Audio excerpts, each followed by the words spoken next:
La patronne de mon mari a appelé pendant notre dîner de famille, disant « J'ai besoin de lui ce soir ». Il est parti immédiatement. Sa mère a dit « La carrière avant tout ». J'étais entièrement d'accord. 3 heures plus tard, ils ont tous les deux appris ce qui s'est vraiment passé cette nuit-là. Le poulet fumait encore quand son téléphone s'est allumé. J'ai regardé le visage de Julien changer alors qu'il lisait le message, sa fourchette à mi-chemin de sa bouche. Sans un mot, il s'est levé, a attrapé sa veste sur la chaise et s'est dirigé vers la porte. « Hélène a besoin de moi », a-t-il annoncé, cherchant déjà ses clés. Aucune explication, aucune excuse, pas même un regard en arrière vers la table où notre famille était assise, figée dans la confusion. La porte d'entrée s'est refermée derrière lui, nous laissant regarder son assiette abandonnée. « Eh bien », a dit sa mère en s'essuyant la bouche avec une serviette, « la carrière avant tout ». Elle l'a dit avec une telle certitude, une telle approbation que j'ai senti quelque chose de froid s'installer dans ma poitrine. Ma fille de 12 ans, Léa, touillait sa purée de pommes de terre dans son assiette, tandis que mon fils de 10 ans, Lucas, jetait des regards à la chaise vide de son père, comme si Julien pouvait réapparaître par magie. « Est-ce que papa revient ?» a demandé Lucas, d'une petite voix. « Bien sûr que oui, mon chéri », ai-je réussi à dire en coupant un autre morceau de poulet pour lequel je n'avais aucun appétit. Il est juste sa patronne avec quelque chose d'important. Ma belle-mère a hoché la tête avec approbation. C'est tout à fait ça, Charlotte. Tu comprends comment les affaires fonctionnent. Certaines femmes feraient des histoires, mais tu es plus intelligente que ça. J'ai souri et hoché la tête, jouant le rôle de l'épouse compréhensive. Mais à l'intérieur, les questions se multipliaient. Pourquoi sa patronne avait-elle besoin de lui à 20h un mardi soir? Pourquoi cela ne pouvait-il pas attendre le matin? Et pourquoi avait-il semblé presque excité en lisant ce message? Léa a rompu le silence. « Maman, on peut regarder un film après le dîner? » Bien sûr, ma chérie. Choisis quelque chose d'amusant. Avant de continuer, je tiens à vous remercier de me rejoindre pour partager des histoires sur la façon de trouver sa voie quand on se sent invisible. Si vous pensez que les femmes méritent le respect et l'honnêteté dans leurs relations, veuillez envisager de vous abonner. C'est gratuit et cela nous aide à toucher plus de femmes qui ont besoin d'entendre cela. Maintenant, voyons comment cela se déroule. Le reste du repas s'est déroulé dans une conversation forcée. Ma belle-mère a parlé de son club de lecture. Léa a mentionné un projet scolaire et Lucas a demandé s'il pouvait avoir de la crème glacée pour le dessert. Des bavardages familiaux normaux, mais avec un vide béant là où Julien aurait dû être. Après le dîner, j'ai commencé à débarrasser la table. Sa mère m'a suivi dans la cuisine, portant les plats de service. « Tu sais, Charlotte, dit-elle en posant le saucier, j'ai toujours admiré la façon dont tu gères ce genre de situation. Tellement de femmes appelleraient et enverraient des textos pour exiger de savoir où est leur mari.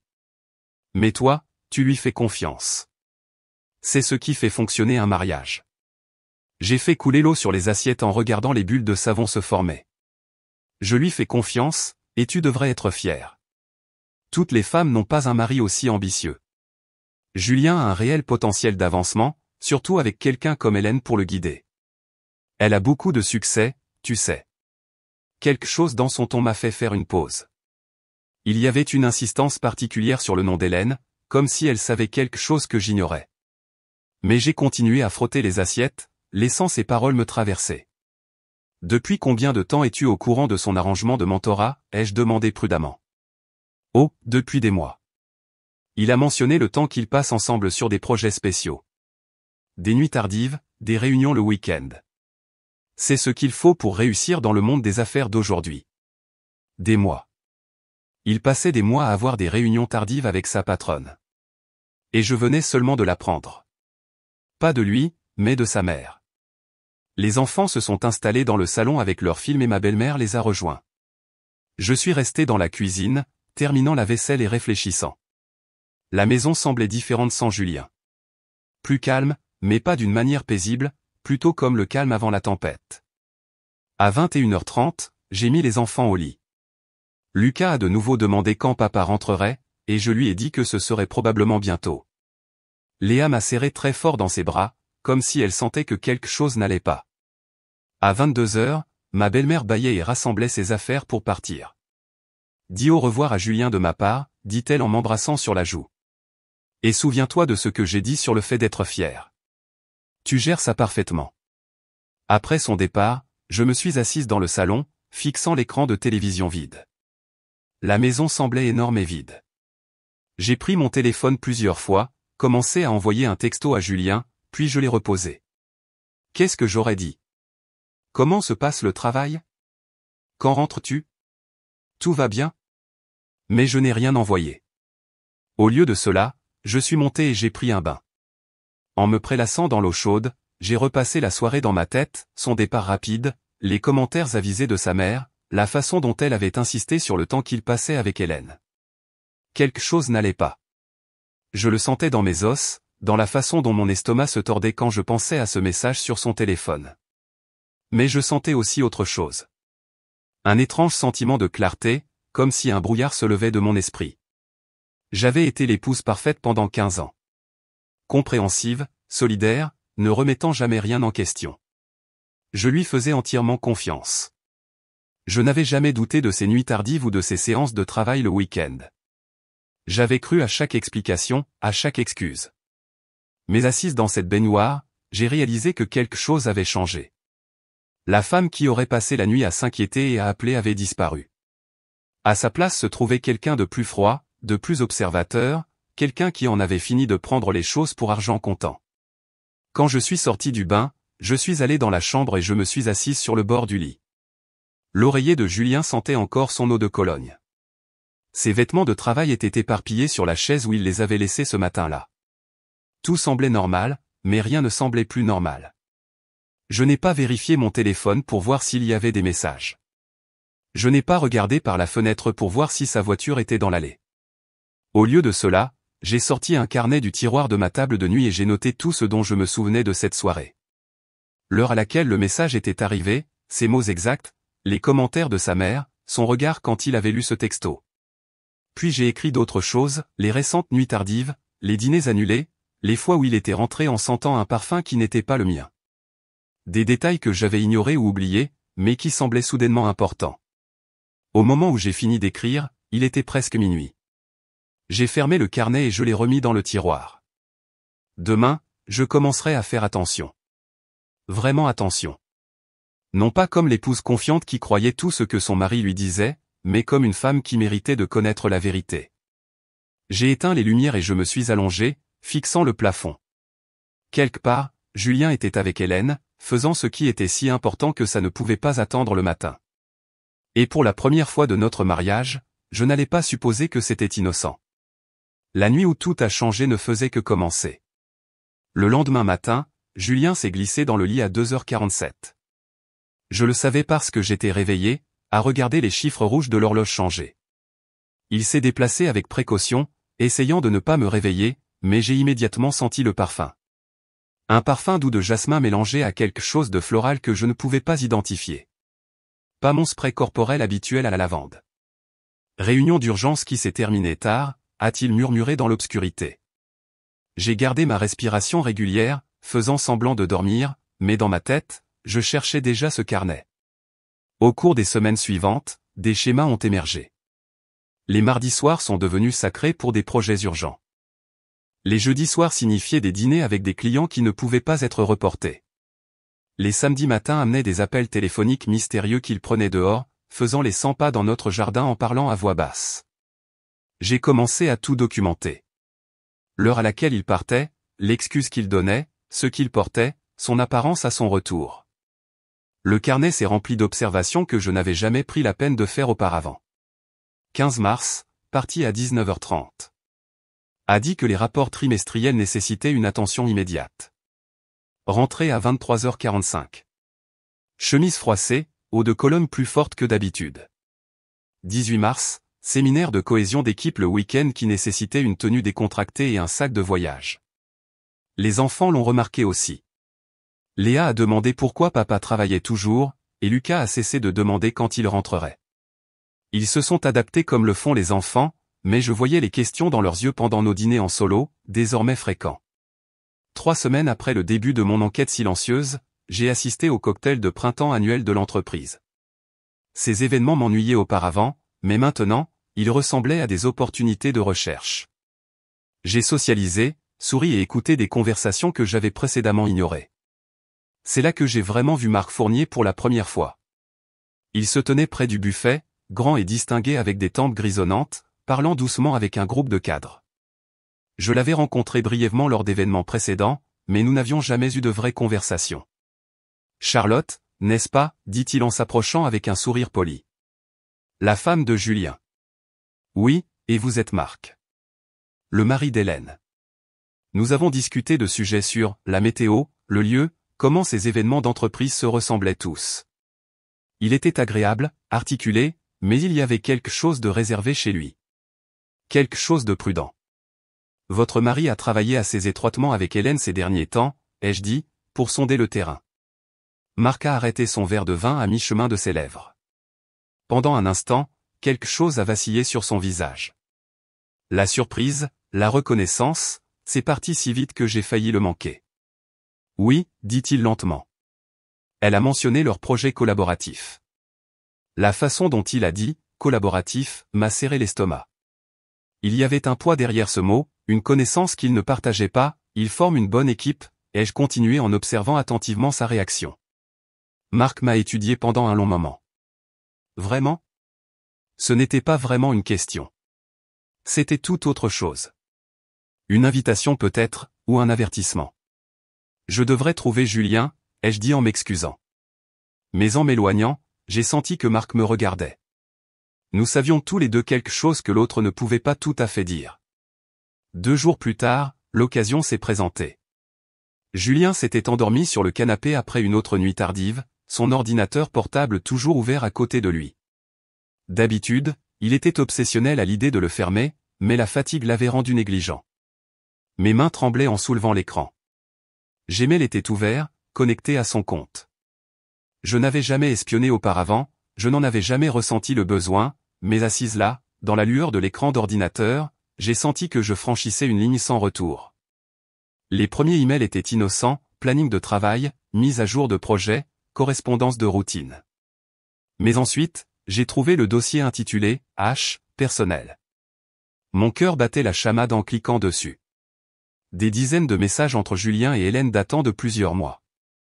Les premiers étaient professionnels, mais ils sont progressivement devenus plus personnels. Des blagues désinvoltes, des observations partagées sur des collègues, des plaintes sur leurs conjoints respectifs. Puis j'ai trouvé les photos. Rien d'explicite, mais intime d'une manière qui m'a serré la poitrine. Hélène dans un restaurant, souriant à l'appareil photo. Julien dans une chambre d'hôtel, faisant une grimace. Des photos prises lors de leur voyage d'affaires que je n'avais jamais remis en question. J'ai fait défiler plus bas, les mains tremblantes. Des confirmations d'hôtels pour des séminaires de week-end dont je n'avais jamais entendu parler. Des réservations de dîner pour 2 pendant les périodes où Julien prétendait être en réunion budgétaire. Des chaînes de textos qui se prolongeaient tard dans la nuit, pleines de blagues privées et de références que je ne comprenais pas. Mais les mots faisaient plus mal que les preuves. Dans un message, Julien écrivait « Charlotte est extra-collante ces derniers temps. Je pense qu'elle traverse une phase d'insécurité de la quarantaine. » Hélène avait répondu « Tu es trop patient avec elle. » Certaines femmes ne comprennent tout simplement pas que les hommes qui réussissent ont besoin d'espace pour s'épanouir. Je me suis retrouvé mentionné à plusieurs reprises, toujours avec dédain. La femme ne se doute de rien. Elle est trop occupée avec ses petites routines domestiques pour remarquer. Charlotte pense que je travaille encore tard. Elle est si naïve, c'en est presque mignon. Le pire message datait de 3 semaines. Parfois, je me demande ce que serait ma vie si je ne m'étais jamais installé si jeune. Charlotte était plus amusante avant, mais le mariage l'a transformée en une de ces femmes qui râlent pour tout. Tu me rappelles ce que c'est d'être avec quelqu'un qui comprend vraiment l'ambition. Je suis resté à fixer ces mots jusqu'à ce qu'ils se brouillent. 23 ans de mariage, 2 enfants, d'innombrables sacrifices pour soutenir sa carrière, et c'est ainsi qu'il me voyait. Un fardeau, une râleuse, un obstacle à son bonheur. J'ai attrapé mon téléphone et j'ai commencé à prendre des photos de l'écran. Email après email, photo après photo. Mes mains bougeaient mécaniquement, documentant tout pendant que mon esprit essayait de traiter ce que je voyais. Un bruit venant du salon m'a fait sursauter. Julien qui s'agitait sur le canapé. J'ai rapidement fermé l'ordinateur portable, supprimer les photos du dossier des suppressions récentes de mon téléphone et tout télécharger sur un compte de stockage en nuage que j'avais créé spécifiquement à cet effet. Au moment où Julien est entré dans la cuisine en se frottant les yeux, j'étais debout à l'évier, en train de faire la vaisselle comme si de rien n'était. « Désolé, je me suis endormi », dit-il en m'embrassant sur la joue. « Longue journée. »« Pas de problème », ai-je répondu sans me retourner. « Il reste du poulet au frigo si tu as faim. » Il s'est fait un sandwich pendant que je finissais de nettoyer. Nous nous sommes déplacés l'un autour de l'autre dans la cuisine comme nous l'avions fait des milliers de fois, mais tout semblait différent maintenant. Chaque contact désinvolte, chaque commentaire banal, chaque regard partagé portait le poids de ce que j'avais découvert. « J'aurai probablement une autre nuit tardive demain », dit-il en prenant une bouchée de son sandwich. « Hélène veut revoir les projections trimestrielles. »« Bien sûr qu'elle le veut », dis-je doucement. Il m'a regardé étrangement. « Ça va ?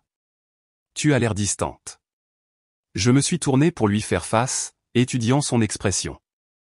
Y avait-il de la culpabilité, de l'inquiétude, ou juste la légère irritation d'un homme pris au dépourvu par le ton de sa femme ? « Je vais bien », ai-je dit en forçant un sourire. « Juste fatigué. » Mais je n'allais pas bien. J'étais tout autre chose. J'étais éveillé, alerte, et pour la première fois depuis des années, je voyais mon mari clairement, non pas comme l'homme que j'avais épousé, mais comme l'homme qu'il était devenu, un homme qui pouvait me trahir avec quelqu'un d'autre tout en se convainquant que j'étais le problème. Alors qu'il montait se coucher, je suis resté dans la cuisine, fixant mon reflet dans la fenêtre sombre. La femme qui me regardait était quelqu'un que je reconnaissais à peine, quelqu'un qui possédait maintenant des connaissances dangereuses et ne savait pas trop quoi en faire. Mais j'apprenais, et je planifiais. L'idée m'est venue 3 jours plus tard en faisant les courses au supermarché. Je passais devant le rayon de la boulangerie quand j'ai vu un couple commander un gâteau personnalisé avec leurs photos de fiançailles imprimées dessus. La femme s'extasiait sur le fait que ce serait romantique, que son fiancé serait surpris lors de leur fête. C'est là que j'ai eu le déclic. Le 40e anniversaire de Julien approchait dans 6 semaines. Il laissait entendre qu'il voulait une grande célébration, quelque chose de mémorable. Il n'arrêtait pas de dire qu'il méritait d'être reconnu après tout son travail acharné cette année. Parfait. Je suis rentré à la maison et j'ai sorti mon ordinateur portable, ouvrant un nouveau document, note de planification pour la célébration du 40e anniversaire de Julien. S'il le voyait, cela ressemblerait exactement à ce que toute épouse dévouée créerait. Liste d'invités, options de lieux, idées de traiteurs, thèmes de décoration. Mais enfoui dans mon stockage en nuage se trouvait le vrai plan. Ce soir-là, au dîner, j'ai évoqué l'idée de la fête. Je pensais que nous devrions faire quelque chose de spécial pour ton anniversaire cette année. Une vraie célébration. Le visage de Julien s'est illuminé. Vraiment ? Qu'est-ce que tu avais en tête ? Eh bien, tu as travaillé si dur ces derniers temps, toutes ces nuits tardives, ces réunions le week-end. Je pense que tes collègues devraient voir à quel point j'apprécie ton dévouement. Il a tendu la main sur la table et a serré la mienne. Tu es incroyable, Charlotte. Je sais que j'ai été distrait par le travail, mais tout cela en vaudra la peine quand j'aurai cette promotion. J'ai souri en retour, le laissant penser que son charme fonctionnait. Je veux inviter tout le monde de ton bureau. En faire un véritable événement de réseautage aussi. Même les cadres, surtout les cadres. Je veux qu'ils voient quel genre de famille solidaire tu as. Au cours des 2 semaines suivantes, je me suis lancé dans la planification de la fête avec un enthousiasme qui a impressionné même ma belle-mère. J'ai loué la salle des fêtes de Neuilly-sur-Seine, engagé un traiteur, commandé des fleurs et créé une liste d'invités qui incluait chaque personne du bureau de Julien, y compris Hélène et son mari Marc. Quand j'ai appelé pour inviter Hélène personnellement, sa voix semblait surprise. C'est très attentionné de ta part, Charlotte. Je ne manquerai ça pour rien au monde. Merveilleux. J'espère que Marc pourra venir aussi. Je sais que vous avez tous les deux des emplois du temps très chargés. Je lui demanderai, dit-elle, mais il y avait quelque chose de prudent dans son ton maintenant. 2 jours plus tard, Marc m'a appelé directement. Charlotte, c'est Marc Fournier. Je voulais vous remercier pour l'invitation à la fête de Julien. Bien sûr, j'espère que vous pourrez venir. Il y a eu une pause. Je pense que ce sera instructif. Une célébration mémorable, comme vous l'avez dit dans votre message. La façon dont il a dit ces mots m'a dit qu'il comprenait quelque chose. Peut-être pas tout, mais assez. Je suis contente que vous le pensiez, ai-je répondu prudemment. J'y serai, dit-il. Je ne manquerai ça pour rien au monde. Le plus difficile était d'agir normalement avec Julien tout en planifiant sa surprise. Il n'arrêtait pas de poser des questions sur les détails, essayant de jeter un œil à mes carnets de planification, cherchant des indices sur ce que je préparais. Ce sera parfait, je n'arrêtais pas de lui dire. Fais-moi confiance. 3 semaines avant la fête, je me suis rendu à la pâtisserie des rêves de l'autre côté de la ville. J'avais appelé à l'avance pour parler à la propriétaire, expliquant que j'avais besoin de quelque chose de très spécifique pour le gâteau d'anniversaire de mon mari. Je veux faire un gâteau avec une image comestible, ai-je dit à Élodie, la pâtissière. Quelque chose qui surprendra vraiment les invités. Elle m'a montré des exemples de leur travail, des photos de famille, des logos d'entreprise, même des photos de mariage reproduites parfaitement à l'encre comestible sur du fondant. Quel genre d'image aviez-vous en tête, a-t-elle demandé. J'ai sorti mon téléphone et je lui ai montré une capture d'écran que j'avais soigneusement modifiée. Elle montrait des messages textes entre Julien et Hélène, spécifiquement ceux où ils se moquaient de moi. Je les avais arrangés sous forme de collage, comme une publication sur les réseaux sociaux. Les sourcils d'Élodie se sont levés. C'est assez personnel. C'est pour une occasion très spéciale, ai-je dit. Mon mari adore les surprises. Elle a étudié l'image pendant un long moment. Vous êtes sûr de ça? Une fois que c'est fait, on ne peut plus revenir en arrière. Je suis absolument certaine. Pouvez-vous le faire? Techniquement, oui. Mais ma chère, cela ressemble au genre de surprise qui pourrait causer des remous. Je l'ai regardé droit dans les yeux. C'est exactement là-dessus que je compte. Elle a hoché la tête lentement. C'est votre décision. Quand en avez-vous besoin? Samedi 15. Élodie, j'ai besoin que cela reste complètement confidentiel jusqu'à la fête. Compris. Paiement d'avance. J'ai payé en espèces. La semaine de la fête, Julien était pratiquement fou de joie. Il n'arrêtait pas de parler de la façon dont ce serait l'occasion parfaite d'impressionner le directeur régional, comment une fête réussie pourrait même l'aider pour sa promotion. Assure-toi de prendre des photos de moi avec les cadres, dit-il en s'habillant ce matin-là. Ça pourrait être vraiment important pour ma carrière. Ne t'inquiète pas, l'ai-je rassuré. Cette fête sera vraiment mémorable. Le samedi est arrivé, gris et brumeux, mais l'après-midi, les nuages s'étaient dissipés. J'ai passé la matinée à la salle des fêtes à superviser les décorations et la mise en place du traiteur. Tout devait être parfait. L'éclairage, le système de son, la disposition des sièges. À 17 h, je suis allé à la pâtisserie pour récupérer le gâteau. Il était magnifique. Un grand gâteau rectangulaire recouvert de fondant au chocolat avec « Joyeux 40e anniversaire, Julien », écrit en écriture élégante sur les bords. L'image spéciale était cachée sous un panneau de sucre décoratif qui se retirerait facilement. Dernière chance de changer d'avis, a dit Élodie en le chargeant dans ma voiture. Aucune hésitation, ai-je répondu. De retour sur les lieux, les invités arrivaient déjà. J'ai accueilli tout le monde chaleureusement, jouant le rôle de l'épouse dévouée célébrant l'anniversaire marquant de son mari. Julien parcourait la pièce comme un politicien, serrant des mains, riant aux blagues, s'assurant que tout le monde savait à quel point il était reconnaissant de mon soutien. Hélène est arrivée vêtue d'une superbe robe rouge qui moulait parfaitement ses courbes. Elle m'a embrassé sur la joue et a complimenté les décorations, son sourire éclatant et apparemment sincère. « Où dois-je mettre ça ?» a-t-elle demandé, tenant un sac cadeau d'apparence coûteuse. « Oh, tu n'avais pas besoin d'apporter quoi que ce soit, » ai-je dit doucement. « Ta présence est un cadeau suffisant. » Marc est apparu derrière elle, impeccablement vêtu d'un costume gris anthracite. Il m'a serré la main formellement, ses yeux cherchant mon visage. « Merci de nous avoir inclus, » a-t-il dit. J'ai le sentiment que ce sera une soirée mémorable. Le dîner s'est bien passé. J'ai porté un toast sincère sur le mariage, le partenariat et l'importance de l'honnêteté dans les relations. Julien a rayonné tout au long de mon discours, pensant probablement à l'effet que cela aurait sur ses collègues. Ma belle-mère s'est tamponnée les yeux.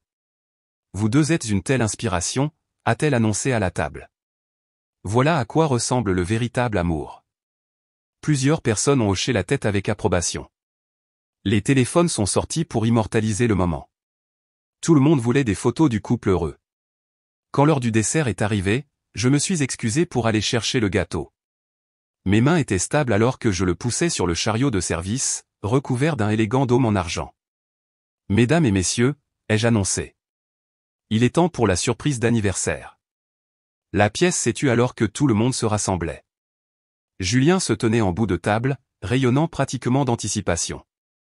Fais d'abord un vœu, lui ai-je dit. Il a fermé les yeux, a pris une profonde inspiration et a soufflé les bougies.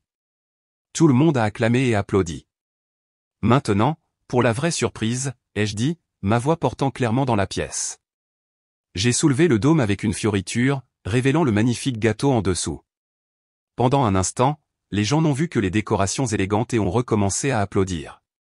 Puis j'ai soigneusement décollé le panneau de sucre recouvrant le centre. Le silence qui a suivi était assourdissant. On aurait pu entendre une mouche voler dans cette pièce. Les visages se sont penchés en avant, essayant de comprendre ce qu'ils voyaient. Les caméras des téléphones qui enregistraient se sont soudainement arrêtées. Là, dans une clarté comestible parfaite, se trouvaient les propres mots de Julien qui le regardait depuis le centre de son gâteau d'anniversaire. Le visage de Julien est devenu blanc comme un linge en lisant ses propres mots qui le fixaient depuis le gâteau. Pendant un battement de cœur, personne n'a bougé. Puis il s'est jeté en avant, ses mains s'agitant pour couvrir l'image. C'est faux, dit-il, la voix brisée. Quelqu'un a truqué ses messages. Mais Madame Dubois de la comptabilité tenait déjà son téléphone, le flash brillant dans la pièce tamisée. Puis David du marketing a levé le sien, puis un autre, et un autre. Arrêtez, a crié Julien, se retournant sauvagement. Rangez vos téléphones. Mais il était trop tard. Les dégâts se propageaient plus vite qu'ils ne pouvaient les contenir. J'ai regardé les visages des gens alors qu'ils traitaient ce qu'ils voyaient. La confusion a laissé place à la compréhension. La compréhension au choc. Le choc a une sorte de fascination horrifiée. Est-ce que c'est vrai, a murmuré Jeanne des RH, plissant les yeux vers le gâteau. Est-ce que c'est Hélène, a demandé Thomas du service commercial, pointant le nom clairement visible dans le fil de message. Hélène était devenue une statue à côté de la table des desserts. Son visage était blême sous son maquillage, ses lèvres rouges légèrement entr'ouvertes dans ce qui aurait pu être du choc ou une préparation au déni. Mais Marc la regardait avec une expression que je n'avais jamais vue auparavant, pas en colère, pas blessé, impassible, calculateur, comme s'il la voyait clairement pour la première fois et enregistrait des informations pour plus tard. Marc, dit Hélène doucement, tendant la main vers son bras. Ce n'est pas ce que tu crois. Il s'est écarté de son contact sans rompre le contact visuel. Vraiment ? Ces deux mots portaient le poids des années. Des années de nuit tardive qu'elle avait justifiées. Des années de voyage d'affaires qui n'avaient aucun sens. Des années où il avait été le mari compréhensif pendant qu'elle construisait sa carrière sur d'autres fondations. Nous devrions y aller, dit Hélène, sa voix devenant plus aiguë. Nous pourrons en parler à la maison. Marc a regardé autour de la pièce, observant les visages qui les fixaient, les téléphones qui enregistraient encore, le désordre de gâteaux au chocolat et de vérités dévastatrices étalées sur la nappe blanche. Oui, dit-il finalement. Je pense que nous devrions. Il s'est retourné et s'est dirigé vers la sortie, sans attendre de voir si elle le suivrait. Sa démarche était mesurée, contrôlée, mais il y avait quelque chose de mortel dans la posture de ses épaules. Hélène a hésité un instant, regardant Julien comme s'il pouvait d'une manière ou d'une autre la sauver de ce moment. Mais Julien essayait toujours frénétiquement de convaincre les gens que les messages étaient faux, sa voix devenant plus désespérée à chaque déni. Elle a couru après Marc, ses talons claquant contre le parquet comme des coups de feu dans la pièce soudainement silencieuse. Le son a résonné longtemps après que la porte se soit refermée derrière eux. Charlotte. La voix de Julien a percé le murmure des conversations choquées. Il se tenait à côté du gâteau en ruine, du glaçage étalé sur ses mains. Sa cravate d'anniversaire de travers. Nous devons parler, maintenant. Je l'ai regardé, vraiment regardé, et je n'ai rien ressenti. Pas de colère, pas de tristesse, pas de regret, juste une étrange satisfaction calme. Pourquoi ferais-tu ça, a-t-il demandé, sa voix à peine contrôlée. Devant tout le monde, le jour de mon anniversaire. Comment as-tu pu m'humilier comme ça? T'humilier? J'ai laissé échapper un rire qui m'a surprise moi-même. Julien, ce sont tes mots, tes choix. Je ne t'ai pas humilié. Tu t'es humilié toi-même. Ces messages étaient privés. Vraiment? Parce qu'il semble que ton opinion privée sur moi était que je suis une femme collante et râleuse qui ne comprend pas l'ambition. Étais-je censé continuer à faire semblant de ne pas savoir ce que tu pensais vraiment de moi? Sa mère est apparue à son coude, le visage rouge d'embarras et de fureur. Charlotte, c'est totalement inapproprié. Tu as tout gâché. Vraiment? J'ai regardé autour de la pièce les groupes de gens qui chuchotaient, partageaient des photos, propageaient l'histoire en temps réel. Ou est-ce que j'ai juste fait en sorte que tout le monde sache exactement à qui ils ont affaire? La bouche de ma belle-mère s'est ouverte et fermée comme un poisson. Elle avait passé des années à défendre le comportement de son fils, à excuser ses absences, à me presser d'être plus compréhensive. Maintenant, elle voyait la vérité de ce que toute cette compréhension avait caché. Parce que vous m'avez rendu invisible, ai-je dit à Julien, ma voix stable et claire. C'est ma façon de me manifester. Je suis parti avant qu'il ne puisse répondre, prenant mon sac à main sur la table des cadeaux et me dirigeant vers la sortie. Derrière moi, je l'entendais appeler mon nom, mais je ne me suis pas retourné. Dans le parking, je me suis assise dans ma voiture un instant, regardant à travers les vitres la fête continuer à se désintégrer.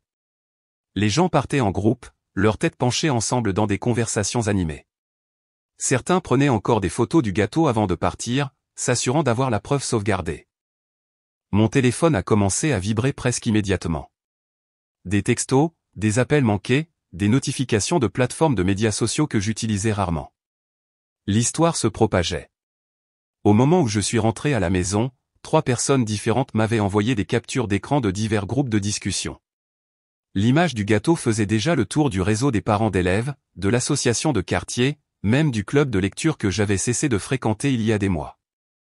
Avez-vous vu ce qui s'est passé à la fête d'anniversaire de Julien? Charlotte est une tueuse. Avez-vous vu ce gâteau? J'ai toujours su qu'il y avait quelque chose qui clochait avec lui. Vous vous souvenez de son comportement au pique-nique de l'entreprise? Je me suis versé un verre de vin et je me suis assise sur ma terrasse arrière, regardant le soleil se coucher sur le quartier où j'avais vécu pendant 15 ans, où tout le monde savait maintenant exactement quel genre d'homme j'avais épousé. Le lendemain matin, mon téléphone a sonné à 7h30. C'était mon amie Caroline du comité de l'école. Charlotte, tu dois allumer les infos. Une chaîne d'information fait un reportage sur les liaisons au travail et la responsabilité des entreprises. Ils utilisent ton gâteau comme exemple. J'ai raccroché et allumé la télévision. Et voilà, une image floue mais reconnaissable du gâteau d'anniversaire de Julien avec un journaliste discutant de l'impact des médias sociaux sur la responsabilité publique. Mais ce n'était pas la plus grande nouvelle du matin. À 8h15, Julien m'a appelé, la voix tremblante. Hélène a été virée, dit-il sans préambule. Avec effet immédiat. Marc a convoqué une réunion d'urgence du conseil d'administration ce matin et a mis fin à son contrat. J'ai siroté mon café en regardant un cardinal construire un nid dans le chêne devant la fenêtre de ma cuisine. Je vois. Le savais-tu? A-t-il demandé. Savais-tu que Marc était plus que son mari? Je l'avais soupçonné, surtout après notre conversation à la fête. La façon dont il avait parlé, l'autorité dans sa voix quand il avait dit que ce serait instructif. Mais je n'avais aucune idée de la profondeur de son influence. Je savais qu'il n'était pas juste un spectateur innocent, ai-je admis. Il est l'actionnaire majoritaire, Charlotte. Il possède 48% de l'entreprise. Le conseil fait tout ce qu'il veut, et ce qu'il voulait, c'était que Hélène disparaisse complètement. La sécurité l'a escortée dehors ce matin. Il y a eu une longue pause. Je pense, dit Julien doucement, que je vais être le prochain. Le cardinal a fini de construire son nid et s'est envolé, laissant derrière lui quelque chose de petit mais parfaitement construit. Un nouveau départ bâti à partir de pièces soigneusement choisies. Je pense, ai-je dit, que tu as probablement raison. 3 jours plus tard, j'étais assise en face de Maître Leroux, la meilleure avocate en droit de la famille de la ville. Elle m'avait été recommandée par Caroline, qui avait traversé sa propre situation compliquée 2 ans plus tôt. Je ne veux pas divorcer, ai-je dit en faisant glisser un épais dossier sur son bureau en acajou. Je veux quelque chose de plus intelligent. Maître Leroux a haussé un sourcil en ouvrant le dossier. À l'intérieur se trouvaient des copies imprimées de chaque email, de chaque photo, de chaque preuve que j'avais recueillie. Des captures d'écran de messages textes où Julien se moquait de moi. Des reçus d'hôtel, des relevés de cartes de crédit montrant des dîners pour 2 pendant ses prétendus voyages d'affaires en solo. C'est complet, dit-elle en feuilletant page après page. Vous avez été minutieuse. J'avais une bonne motivation. Elle a étudié la documentation pendant plusieurs minutes, prenant des notes sur un bloc-notes juridique. La séparation de corps vous donne tous les avantages du divorce sans la finalité. Pension alimentaire pour conjoint, partage des biens, mais vous restez marié. Y a-t-il une raison particulière pour laquelle vous choisissez cette voie? Le contrôle, ai-je dit simplement. Si nous divorçons, c'est terminé. Mais la séparation de corps, c'est continu. Des rappels mensuels de ce que ses choix lui ont coûté. De plus, il ne peut pas se remarier tant que nous sommes séparés. Maître Leroux a souri. Le premier sourire sincère que je voyais d'elle. Vous ne cherchez pas la vengeance. Vous cherchez la justice. Exactement. Les papiers ont été déposés en une semaine. Julien a reçu les documents un mercredi matin à son bureau. Ce qu'il restait de son bureau, en tout cas. Il avait été déplacé dans un plus petit cubicule après le départ d'Hélène, soi-disant temporairement, pendant qu'il restructurait son rôle. Il m'a appelé immédiatement, la voix tendue. Séparation de corps, Charlotte. Nous devons en parler. Nous pouvons arranger les choses. Le pouvons-nous? Parce que tes messages suggèrent que tu penses que je suis une maîtresse d'école râleuse qui ne comprend pas l'ambition. J'étais en colère quand j'ai écrit ces choses. Tu sais que je ne les pensais pas, vraiment? Parce qu'elles semblaient assez spécifiques, assez détaillées, assez cohérentes sur des mois de correspondance. Il y a eu une longue pause. Que veux-tu? Je veux que tu lises les papiers. Je veux que tu comprennes que les actions ont des conséquences, et je veux que tu les signes. Il a raccroché sans dire au revoir. Ce soir-là, sa mère a appelé. Je m'y attendais. Charlotte, ma chérie, nous pouvons sûrement arranger ça sans impliquer les avocats et les tribunaux. Pense aux enfants. Je pense aux enfants. Je pense à l'exemple que je veux leur donner sur le respect de soi et le fait de se défendre. Mais cette humiliation publique, ce n'est bon pour personne. Ne pouvons-nous pas gérer ça en privé? Comme nous avons géré la liaison de Julien en privé? Comme nous avons géré son manque de respect en privé? J'ai essayé le privé. Le privé m'a valu d'être moqué dans des messages textes. Je pourrais servir de médiateur, a-t-elle offert désespérément. Nous pourrions tous nous asseoir ensemble, régler ça en famille. J'ai ri, me souvenant de ces paroles de ce premier dîner. Vous savez ce que vous m'avez dit ce soir-là? Quand Julien nous a laissés assis à table, vous avez dit, la carrière avant tout. J'étais juste. Vous souteniez juste la décision de votre fils de donner la priorité au travail sur la famille. Eh bien, devinez quoi? Je suis enfin d'accord avec vous. La carrière passe avant tout, et cette séparation, c'est ma promotion professionnelle. La ligne est devenue silencieuse. Je vous recontacterai pour les arrangements de garde des enfants, ai-je dit et j'ai raccroché. Pendant ce temps, je redécouvrais qui j'étais. Les mercredis soirs me trouvaient à la bibliothèque pour le club de lecture, discutant de romans sur lesquels j'avais vraiment une opinion. Les samedis matins étaient pour le café avec des amis que j'avais négligés pendant des années à accommoder l'emploi du temps de Julien. Tu as l'air différente, a dit Sophie, une amie de la Ligue de football des enfants. Plus légère, en quelque sorte. Je me sens différente, comme si je pouvais à nouveau respirer. Tu sors avec quelqu'un, a demandé Karine, toujours directe. Pas encore. Mais le fait que je puisse le faire, librement, ouvertement, sans me cacher ou mentir à ce sujet. C'est incroyable. Les arrangements financiers étaient simples mais satisfaisants. Julien devait payer une pension alimentaire mensuelle pour conjoint, maintenir les dépenses des enfants et couvrir la moitié de l'hypothèque de notre maison familiale. Son avocat avait essayé de s'y opposer, mais les preuves de cruauté mentale étaient accablantes. Votre client a systématiquement sapé l'estime de soi de sa femme tout en menant une relation extra-conjugale, leur avait dit Maître Leroux lors de la médiation. La loi est très claire sur les obligations de soutien en cas de faute conjugale. Le visage de Julien lors de cette réunion était quelque chose que je n'oublierai jamais. L'homme qui avait été si confiant, si sûr de pouvoir se sortir de n'importe quelle situation par son charme, semblait plus petit, diminué. Je ne peux pas me permettre ça, a-t-il dit doucement à son avocat. Vous auriez dû y penser avant de décider de vous moquer de votre femme par écrit, a répondu froidement Maître Leroux. Un mois après la finalisation de la séparation, je me sentais particulièrement créative. La même pâtisserie qui avait fait le gâteau d'anniversaire de Julien était heureuse de m'aider avec une autre commande personnalisée. Cette fois, la destinataire était sa mère. Je l'ai fait livrer à sa réunion de club de bridge, où elle tenait salon tous les mardis après-midi avec les autres épouses du quartier. Le gâteau était élégant, en fondant blanc avec de délicates roses sur le pourtour. Mais écrit en haut en écriture parfaite se trouvaient ses propres mots, la carrière avant tout. En dessous, façonnés en fondant, se trouvaient deux petites figurines, un homme et une femme, s'étreignant. Quiconque avait vu le tristement célèbre gâteau d'anniversaire les reconnaîtrait immédiatement. Selon Caroline, qui l'a entendu de Madame Dubois, qui était amie avec une femme du club de bridge, ma belle-mère est restée complètement silencieuse quand elle l'a vu. Elle s'est excusée de la réunion et n'est pas revenue. Elle n'a jamais appelé pour me remercier pour le gâteau. En fait, elle ne m'a plus jamais appelé du tout. Ce jeudi-là, j'ai reçu un message inattendu sur LinkedIn. C'était d'une femme nommée Angèle, que je ne reconnaissais pas. Bonjour Charlotte. J'espère que ce n'est pas inapproprié, mais j'ai entendu parler de votre situation par une amie commune. Je traverse quelque chose de similaire avec mon mari. Seriez-vous d'accord pour prendre un café et discuter? J'aurais vraiment besoin des conseils de quelqu'un qui a traversé ça.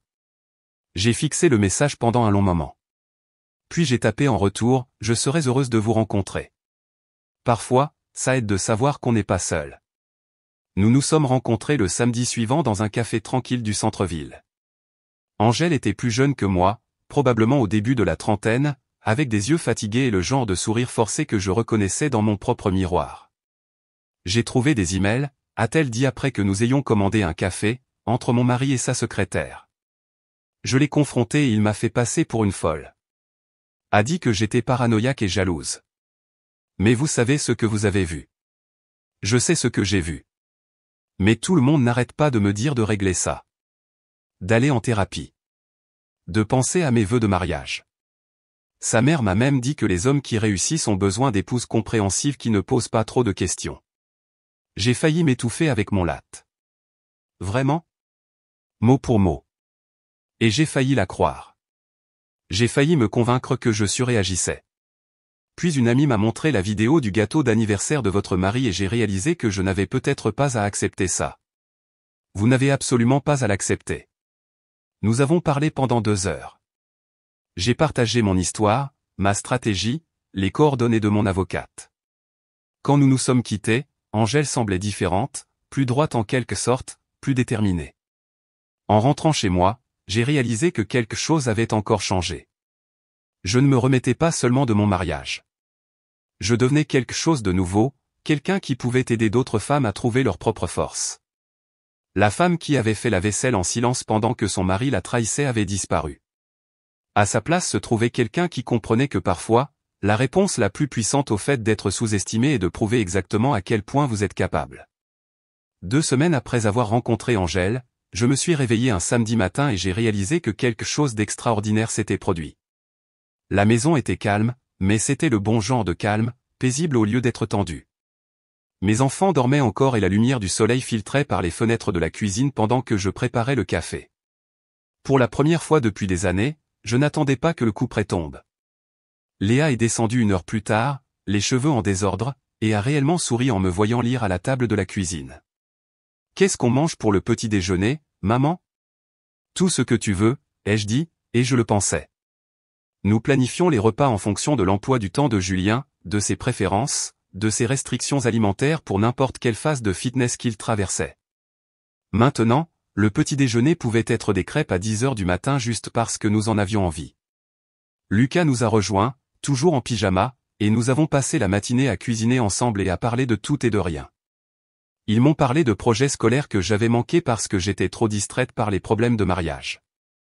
Ils ont partagé des blagues qu'ils avaient peur de raconter parce que la maison semblait trop lourde pour le rire. « Maman », a dit Léa en retournant une crêpe.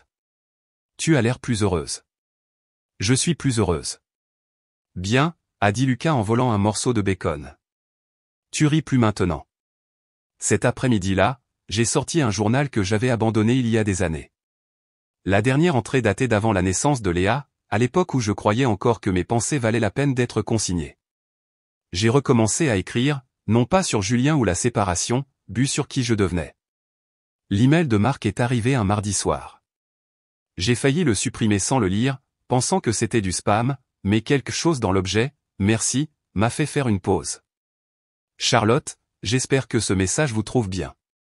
Je voulais vous contacter car je vous dois des excuses et une explication. Je soupçonnais Hélène d'avoir une liaison depuis des mois, mais j'ai choisi de détourner le regard. Je me disais que je n'avais pas de preuves, que j'étais paranoïaque, que les mariages réussis nécessitaient la confiance. La vérité, c'est que j'avais peur de ce que je trouverais si je regardais de trop près. Votre gâteau m'a forcé à cesser de faire semblant. Il m'a donné le courage d'agir enfin sur ce que je savais au fond de moi. Hélène et moi divorçons. Elle a déménagé et honnêtement, la maison ressemble plus à un foyer qu'elle ne l'a été depuis des années. Je ne sais pas si ce que vous avez fait était de la vengeance, de la justice ou juste la bonne chose au bon moment, mais cela nous a libérés tous les deux de relations bâties sur des mensonges. Je voulais que vous le sachiez et que vous en soyez remerciés. Nous ne sommes pas amis. Nous nous connaissons à peine. Mais nous partageons quelque chose maintenant. Un étrange respect silencieux pour quelqu'un prêt à dire la vérité quand c'était important. J'espère que vous trouvez la paix dans ce qui vient ensuite. Marc. J'ai lu l'email 3 fois avant de répondre. Marc, merci d'avoir partagé cela. Il faut du courage pour affronter la vérité, même quand quelqu'un d'autre vous force à la voir. J'espère que vous trouvez aussi votre chemin vers quelque chose de mieux. Charlotte. Un mois plus tard, Angèle m'a appelé avec des nouvelles. Elle avait demandé la séparation en utilisant les informations de Maître Leroux, et son mari se démenait pour sauver sa réputation. Mais plus important encore, elle avait trouvé d'autres femmes dans des situations similaires et voulait savoir si je serais d'accord pour les rencontrer. Je n'arrête pas de penser à ce que tu as dit, m'a-t-elle dit, sur le fait que nous n'avons pas à accepter d'être maltraités. Ces femmes ont besoin d'entendre ça. C'est ainsi que l'atelier a commencé. 5 femmes dans mon salon un jeudi soir, partageant des histoires et des stratégies autour d'un café et de biscuits faits maison. Je n'essayais pas de créer une entreprise. J'essayais juste d'aider des femmes qui se sentaient aussi perdues que je l'avais été. Mais le bouche-à-oreille a fonctionné. Une femme en a parlé à sa sœur. Une autre l'a mentionné à sa collègue. En 2 mois, j'avais une liste d'attente de femmes voulant assister à ce qu'une participante appelait mes séances d'émancipation. Tu devrais officialiser ça, a suggéré le docteur Valérie Perrin, une thérapeute qui avait commencé à orienter des patientes vers mes ateliers. Ce que tu fais est précieux. Ces femmes retrouvent leur voix. J'ai commencé petit, je me suis enregistré comme entreprise de coaching de vie, j'ai créé un site web simple, j'ai facturé assez pour couvrir les frais, mais je l'ai gardé abordable. Les sessions sont passées de mon salon à un espace loué à la salle des fêtes, puis à des retraites de week-end où les femmes pouvaient vraiment s'investir dans la reconstruction de leur estime de soi. Les avis ont commencé à apparaître en ligne sans que je ne les demande. Charlotte m'a aidé à réaliser que je n'étais pas folle de me sentir méprisée. J'ai appris que vouloir de l'honnêteté dans mon mariage n'était pas trop demandé. Pour la première fois depuis des années, je sens que j'ai de l'importance. 6 mois après le tristement célèbre gâteau d'anniversaire, j'ai croisé Julien à l'épicerie. J'étais au rayon des fruits et légumes en train de choisir des pommes pour une réunion de travail quand je l'ai vu près du comptoir de la charcuterie. Il avait l'air plus mince, fatigué d'une manière que le maquillage ne pouvait cacher. Ses vêtements étaient froissés et il avait besoin d'une coupe de cheveux. Il m'a vu au même moment et s'est figé. Pendant une seconde, j'ai pensé qu'il pourrait prétendre ne pas m'avoir remarqué, mais il s'est approché. Charlotte. Sa voix était prudente, comme s'il avait peur de dire la mauvaise chose. Julien. Tu as l'air bien. Heureuse. Merci. Il s'est agité inconfortablement, voulant clairement en dire plus, mais ne sachant pas comment. Les enfants semblent bien s'adapter. Oui. Ils s'épanouissent vraiment. C'est bien. C'est ce qui compte. Il y a eu une pause gênante. Il y a 6 mois, je l'aurais comblé avec des questions sur son état, s'il avait besoin de quelque chose, s'il y avait un moyen de rendre cela plus facile pour tout le monde. Maintenant, j'ai juste attendu. J'ai entendu parler de ton entreprise, a-t-il dit finalement. Le truc de coaching. Ça marche bien. Tant mieux pour toi. Vraiment. Il avait l'air de vouloir dire autre chose. Peut-être des excuses ou une explication, mais les mots ne sont pas venus. J'ai hoché la tête poliment. Je dois y aller. Prends soin de toi, Julien. Je suis parti sans regarder en arrière. Pas de confrontation dramatique, pas de larmes, pas de colère. Juste une femme qui était passée à autre chose, ayant une brève conversation civile avec quelqu'un qui comptait autrefois. Ce soir-là, j'ai mis à jour mon journal. J'ai vu Julien aujourd'hui. Je n'ai ressenti qu'une légère inquiétude pour son bien-être. Le genre de sentiment qu'on pourrait avoir pour un voisin qui traverse une mauvaise passe. Je pense que c'est à ça que ressemble vraiment la clôture. Pas une grande scène émotionnelle, mais simplement ne plus être affecté. En y repensant, j'ai réalisé que j'avais appris quelque chose d'important sur la vengeance. La plus satisfaisante n'est pas bruyante ou destructrice. Il ne s'agit pas de casser des choses ou de faire des scènes. Parfois, la réponse la plus puissante au fait d'être sous-estimé est de prouver exactement à quel point vous êtes forte. Je n'ai pas cassé d'assiette, ni crié, ni rayé sa voiture. Je n'ai pas répandu de rumeurs ni essayé de monter les gens contre lui. J'ai juste servi la vérité, je l'ai présentée magnifiquement et j'ai laissé les conséquences parler d'elles-mêmes. En fin de compte, je n'ai pas seulement pris ma revanche. Je me suis libéré. Je suis devenu meilleur. J'ai eu une vie qui valait vraiment la peine d'être vécue. Et parfois, quand j'aide une autre femme à trouver sa voie, je pense à ce gâteau.